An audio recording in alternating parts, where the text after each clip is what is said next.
মারবো এখানে, এটাকে ঘুরিয়ে তারা চিমটি কাটবো এখানে, আর লাল পিঁপড়ের জলনামে এখানে সেখানে সেখানে।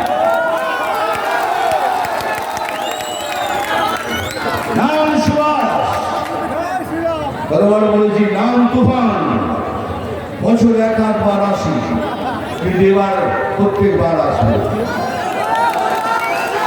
মুর্শিদাবাদে কান্দিতে ভোট প্রচারে মিঠুন শোনালেন একাধিক ফিল্মি ডায়লগ। সিএএ নিয়ে ভুল বোঝাচ্ছে আপনাদের, ভুল বুঝবেন না। বিজেপি সাম্প্রদায়িক দল নয়, সংখ্যালঘু মানুষেরা ভোট দিতে ভুল করবেন না। শুক্রবার মুর্শিদাবাদ জেলার কাঁদি হ্যালিফক্স মাঠে বহরমপুর লোকসভা কেন্দ্রের বিজেপি প্রার্থী নির্মল শাহর প্রচারে এসে সভা মঞ্চ থেকে বললেন মিঠুন চক্রবর্তী। পাশাপাশি উপস্থিত মানুষকে শোনালেন একাধিক ফিল্মি ডায়লগ। আমি বলছি, ভোট দেওয়ার আগে তোমরা 5 মিনিট ভেবে তারপরে ভোট করো। আমি এখানে আমার অনেক মুসলমান ভাই বোন আছে, আমি তাদের থেকে তাকিয়ে বলছি, এই সিএএ মিথ্যে প্রচার করা হচ্ছে, আমি তার জিম্মা রইলাম।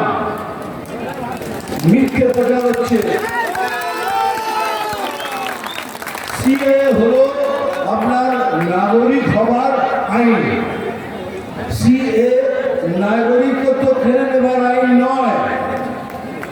আর সিএএ খালি মুসলমান ভাই বোনদের জন্য নয়, সেটা হিন্দুর জন্য, খ্রিস্টান জন্য, শিখ ভাই, সবার জন্য। যদি আপনাকে বলে আপনি চলে যান, তাহলে আমাকে আবার বলতে পারে চলে যান, কিন্তু পারবেন না। কারণ আপনারা অলরেডি এই দেশের নাগরিক। নাগরিকের কে আবার তারা? সেই জন্য বলছি, আমার কথা শুনুন, আমি আপনাদের ভালোবাসি। বিজেপি এগেনস্ট মুসলিম নয়, মুসলিমের বিরুদ্ধে নয়। আমি